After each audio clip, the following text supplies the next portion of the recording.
सूर्यशौर्यमथेन्दुरिन्द्रपदवी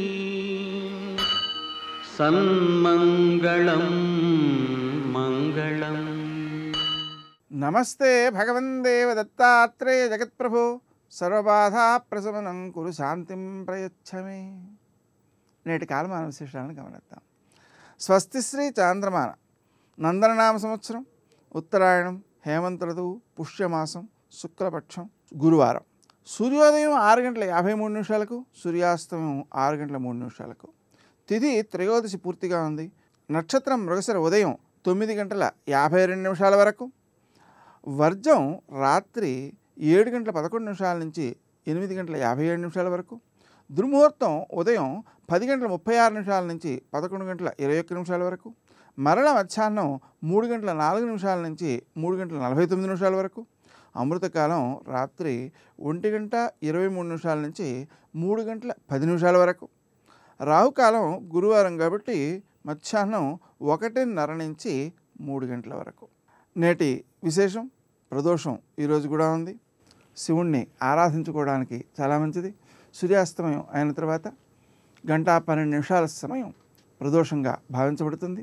ఆ సమయంలో శివారాధన చేయాలి. అలాగే ఆహారాధికాన్ని స్వీకరించకూడదు. రుద్రునికి అభిషేకం ఇష్టం కాబట్టి అభిషేకం చేయడం చాలా మంచిది. నిజానికి అక్కడ శివలింగం అంటేనే భూమి యొక్క ఆకారంలో ఉండేటువంటి శక్తి కాబట్టి మనం శివునికి నీటితో అభిషేకం చేస్తున్నాము అంటే అర్థం మానసికంగా భూమండలం అంతా చల్లగా ఉండాలని కోరుతున్నాం అన్నమాట.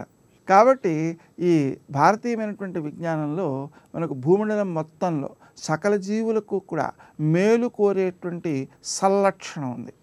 ఆ కారణంగా రుద్రాభిషేకం మనం చేసినట్లయితే ప్రపంచమంతా కూడా చక్కని వర్షాలు కురుస్తాయి అనేటువంటిది దాంట్లోని సూత్రం అన్నమాట.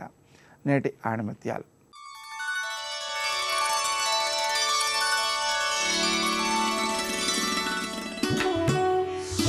క్షమ అనే కత్తిని ధరించిన వారు లోకంలో సాధించలేనిది ఏమీ లేదు. సహనమే సమర్థులకు భూషణం.